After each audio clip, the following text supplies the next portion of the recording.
1. So this happened back when I was about 7 or 8 years old. But as a 22-year-old female, it's still fresh in my mind. My family lives in a small suburban town in North Texas. It was a weekend, and my mother had taken me and my younger brother, who was about 3 at the time, to the local mall for some school clothes. And I guess she was feeling particularly generous that day because, after clothes shopping, she promised to take us to the Disney store to pick out a toy. So we were in the Disney store, and I was looking at this little mermaid Barbie doll. It was one of those you could take into the bath, and its hair changed colors. I was about to point it out to Mom when my brother started having a temper tantrum about something. Not sure what he was fussing about, but I remember her telling me to just wait a moment and turned her back to me while my brother started thrashing and trying to run off in the other direction. Since she was clearly occupied, I decided to just sit there and keep staring at the doll. That's when I noticed this man walk up beside me. He had noticed the doll I was staring at and started asking a few questions. What I liked so much about it. How many other dolls I had. If I thought his little girl would like it. I was kinda only half paying attention. I was way too absorbed in staring at the toy to even bother looking at the guy. I remember him asking how old I was, and the next thing I heard was my mother screaming my name as the guy picked me up and tried to fling me over his shoulder. I panicked. I screamed. As the guy was running, I guess I had managed to kick and flail enough for him to lose his grip on me. So there I was on the mall floor, crying and confused as my mom scooped me up, little brother in tow, and screaming for security. Apparently the guy had just kept running and he managed to get outside before they could call a lockdown on the building. We never heard any news back from the police on finding the guy. I also never got my doll. It was creepy and traumatizing, and I really wish it had ended there, but it didn't. About 2 months later, we had a new family move in right across the street. I remember my mom commenting on how weird it was because the house had only been on the market for a week. It was a couple slightly older than my parents with 2 little girls, one of which, Ashley, happened to be the same age as me. We became fast friends, and I was so excited when she ended up being put in the same class as me. My dad, and Darren, Ashley's dad, had also become fast friends as most of the people in the neighborhood were elderly, and he was just happy to have someone to talk to. We had a bunch of barbecues together, but Mom always insisted the family was weird. I thought it was rude how Ashley's mom never joined us. Anyways, since Mr. Darren, he insisted I call him by his first name, worked from home and Mom was always busy with my 3-year-old brother. It quickly became the norm that Darren would be the one to pick me up from school with Ashley. He'd always joke that I was almost more his daughter than my parents, which was a comment I shrugged off. And every day he'd ask me if I wanted to stay the night.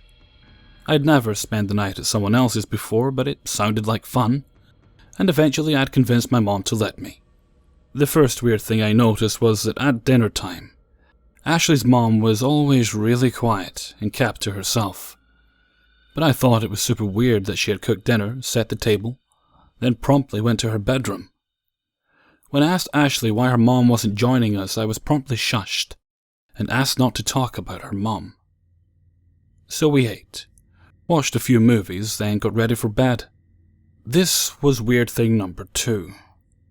When Ashley said it was bedtime, I said okay, and headed towards her bedroom. When I started crawling into her bed, she laughed and asked what I was doing. "We don't sleep in here, silly. We sleep with Daddy." She then took my arm and pulled me into her father's room, which I noted was not the same room her mother slept in. So her big sister, Ashley, and myself crawled up in bed with Mr. Darren.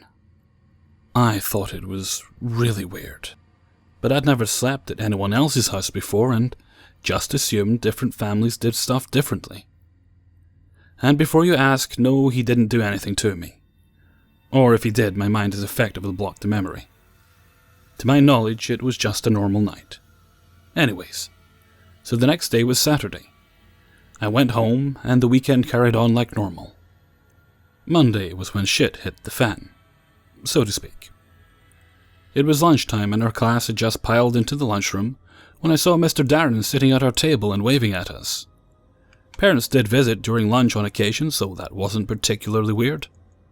Him insisting on sitting next to me instead of his own daughter, and having his arm around me the entire time, was weird though. I started feeling uncomfortable but didn't say anything, mainly because Ashley had been glaring daggers of jealousy at me the entire time, and I was scared saying something would make it worse. Lunchtime ended, and it was time for recess. I said bye and told Mr. Darren I'd see him after school, and we headed outside. The moment we got to the playground, Ashley confronted me. "Daddy likes you. Now we have to move again." I had no clue what she meant by that, but she stormed off before I could ask.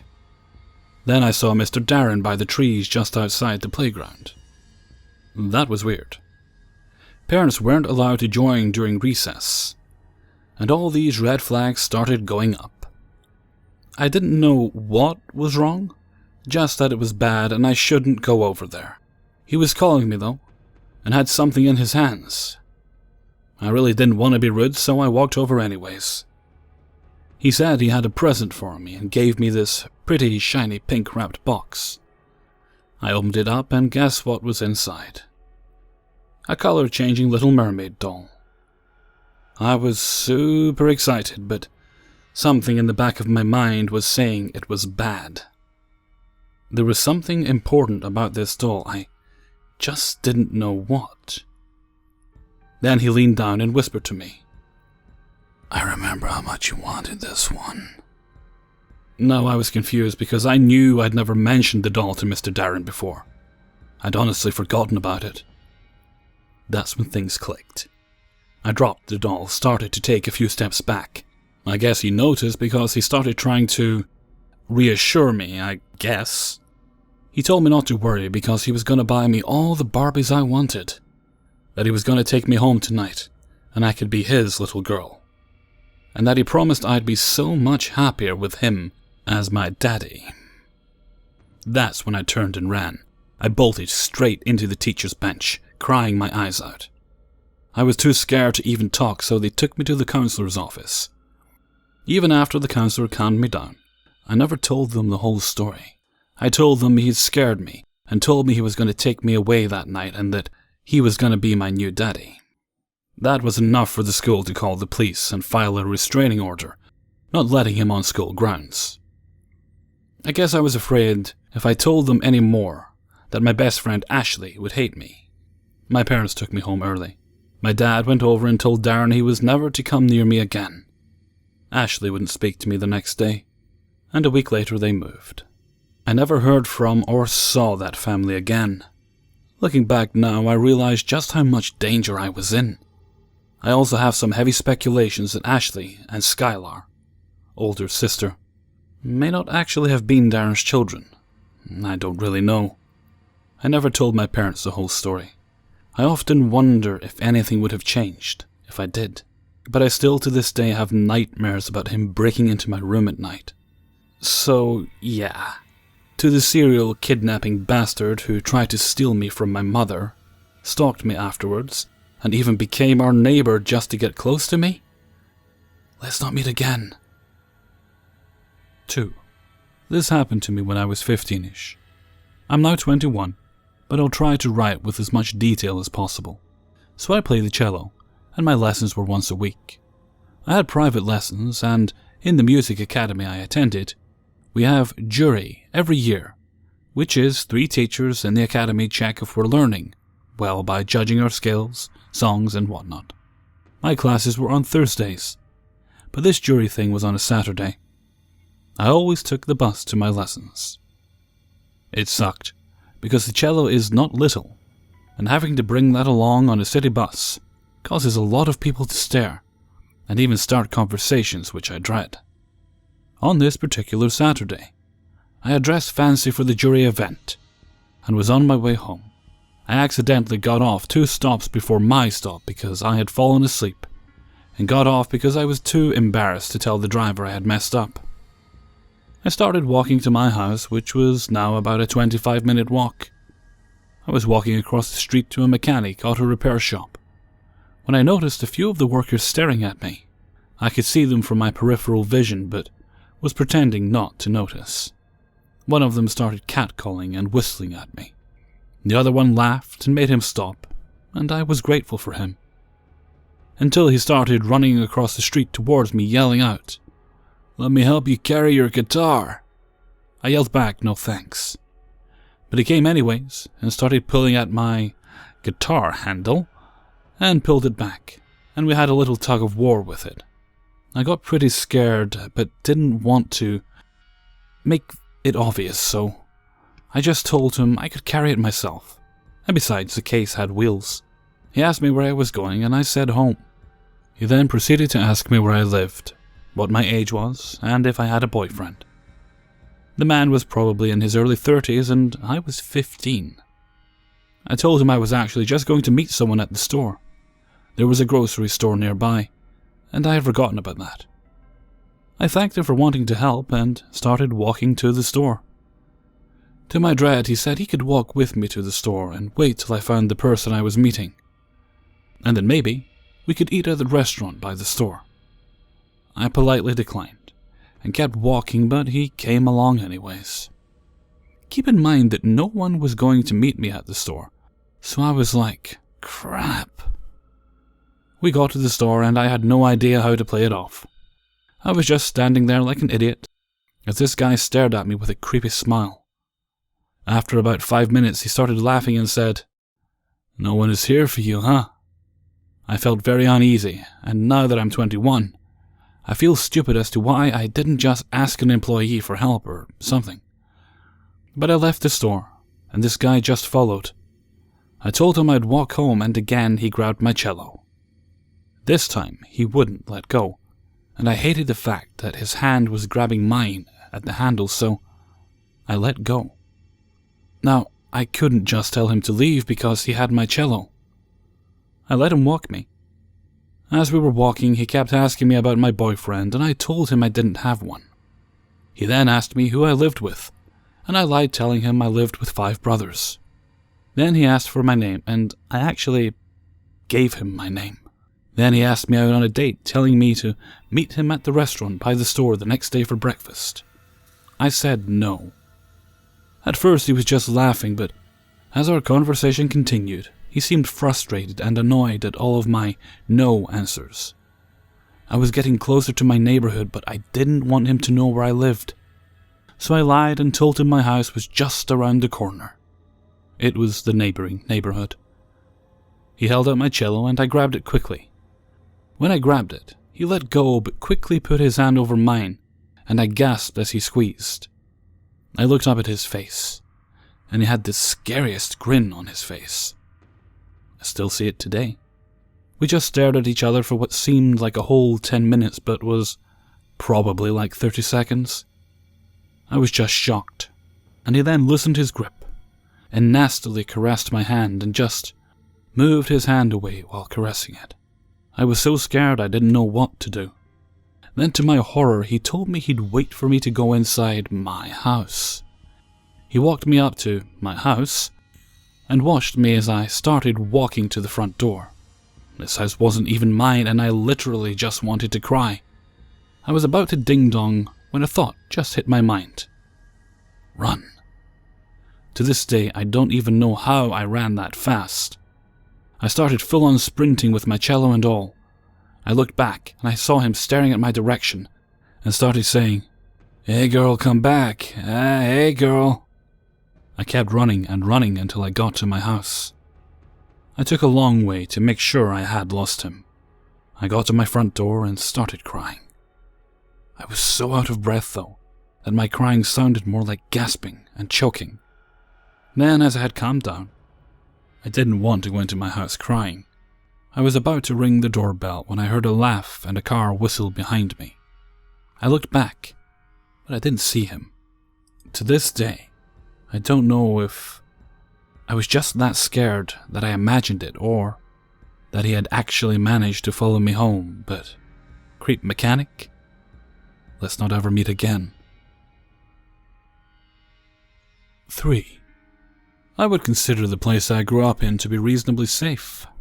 However, just like nearly everywhere else, there was a bad part of town. I was by no means horribly poor, but I had 7 siblings, and as we grew into our teenage years, we were old enough to go out and do things. But sending us all to the mall or to see a movie just didn't quite fit the budget. As a result, my siblings and I would often just walk around our town. It was rather old, and everything in it seemed so fragile and beautiful, and it fascinated me so much when I was younger that I always begged my brothers and sisters to take walks with me. I was the youngest, so my mom said I had to have one of the big kids with me because it wasn't safe. Eventually they got sick of seeing the same things over and over, and one by one they stopped going with me. By the time I was 14, only 2 of my siblings remained at home. Only having to support 3 kids took a load off the budget, so my 2 siblings refused to walk with me more often in favor of doing things that cost money. I begged my parents to let me walk by myself, claiming that I was old enough, and that I wouldn't go too far, etc. They allowed me, so long as I stayed within a certain radius of our neighborhood. However, at 14, I was sure I was all grown up, and decided to go further than my parents allowed. Though I didn't get tired of the same route I always took when I went on walks, I thought it would be fun to change things up. Of course, since this is a let's not meet, that was a mistake. I wandered around for a while, admiring my little town. As this was the early 2000s, it was less common for kids to have phones. And I didn't. I was a little out of sorts, having not been to that side of town much, but I had passed through it on my way to friends' houses and such. I wanted to leave myself enough time to get home before dark, so I decided to stop by a Pizza Hut that I had been to once or twice to see if someone had the time. As I walked towards the restaurant, I got a sort of prickly feeling, and that's when I started to realize I was on the wrong side of the tracks. I wasn't too concerned, though. Our town was pretty clean cut, and even the bad side of town wasn't that bad. I popped into the Pizza Hut, and the lady behind the counter happily told me the time. It was a quick exchange, and I was out in seconds. It was late enough that I knew I had better head home, but early enough that I could dawdle and still be home easily before dark. So I left the pizza shop, hearing the bell on the door jingle as it fell shut behind me, only to hear it jingle again as the door reopened. I was standing on the sidewalk, waiting for a break in the traffic, so I could cross when the person who had left behind me stepped up to my side. I thought nothing of it, figuring he just needed to cross as well. I glanced over at him, giving him a smile, just trying to be friendly. He, however, took this as an invite to strike up a conversation. "Hello," he said. I muttered a hi in response. Right as there was a break in traffic, I stepped into the street, and so did the man. Again, my naive self just figured we were walking the same way. "You look just like my daughter," he said. By now, I thought he was a bit weird, but not threatening. He looked about my parents' age and was dressed fairly nicely. Still, I didn't particularly want to talk to the man, so I just replied, "Oh?" He smiled and said something along the lines of, "You're very tall and pretty, just like her." I nodded in response and just stared ahead, as he was starting to give me the creeps. Then he said something that sent me over the edge. "You also have beautiful long hair, just like her." And with that, he reached out a large hand and sort of petted my hair. That's when I realized that this guy was bad news. I sped up a bit, but he quickened his pace to match mine. Once again, I didn't respond. He kept making comments about my hair, then about my face, then about my body. They got more and more creepy each time. I finally got to an area that looked more familiar, and knew I was only about 15 minutes from home. However, the man was still right next to me, and his comments had gone from innocent ones about my similarities to his daughter to creepier ones, like how my body had a nice shape. By now I was totally panicking, but I thought that if I ran, he would grab me. I was just down the road from my home, my plan being to scream and run to the door last minute, when he made the creepiest comment of all, which I can still hear word for word in his voice, as though it's drilled into my head. "I bet a sweet girl like you has a tasty little treat hiding in those panties of hers." With those sickening words, I screamed Bloody Mary, and ran like hell up my front porch steps and straight to my parents' room. By the time I got out what had happened, and my dad had driven around the block to make sure the creep had left, my brother had called the police, and they were on their way. I filed a report, but never found the guy. I had nightmares for weeks, and it wasn't till my 3rd year of high school that I was willing to walk further than a block away from my house, alone. So creepy Pizza Hut pedo, let's not meet. Hey everyone, Hellfreezer here, and thank you very much for listening to True Scary Stories, episode 75. Okay, so I know I do this a lot, but I just always like to take a moment to thank you all for your feedback, for your kind words, for your likes, and even your dislikes if you have to do it. It all helps. And also for those of you who have been sharing the videos on various social media, massive help, much appreciated on my part. So I just want to make sure you know how much that means to me. It does. It means a whole lot. Okay, onward for the week. The glitch video is actually coming along quite well. I'm at 4 stories as of recording this. I just got another one before I actually recorded this outro. So I think if I get one more, 5 is enough to do a glitch video. Yeah, I think that's a good number, 5. So if all goes according to plan, I should have that up by Thursday. Yep. Then Friday.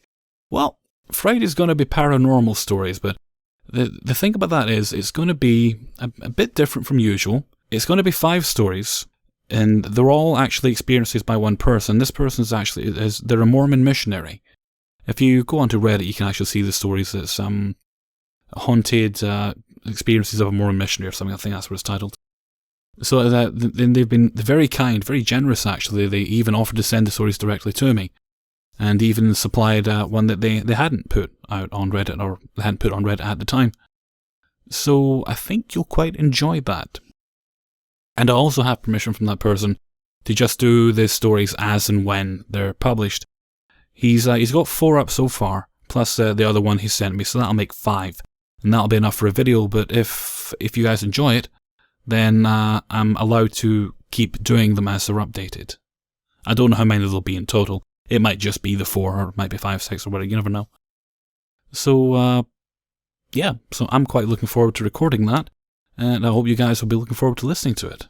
Also, I think on Saturday I should have another TIFU up. I'm gathering stories for that as we speak. Already have a few. That's going quite well so far, so that should be Saturday taken care of. What else? Well, I'm thinking what I might do for... Well, next week's going to be a bit busy, actually. I've got jury duty selection. I've got that on Monday. And obviously, if I get selected for that, God knows how long it could go on for. So there will be videos up. I'm just not sure what I'm putting up and when. Well, don't worry. It shouldn't affect the channel too much. I should be able to do things in the evenings when I come home for the next day. But hopefully it doesn't go on too long. Okay, so until next time, thank you very much for listening, and take very good care of yourselves.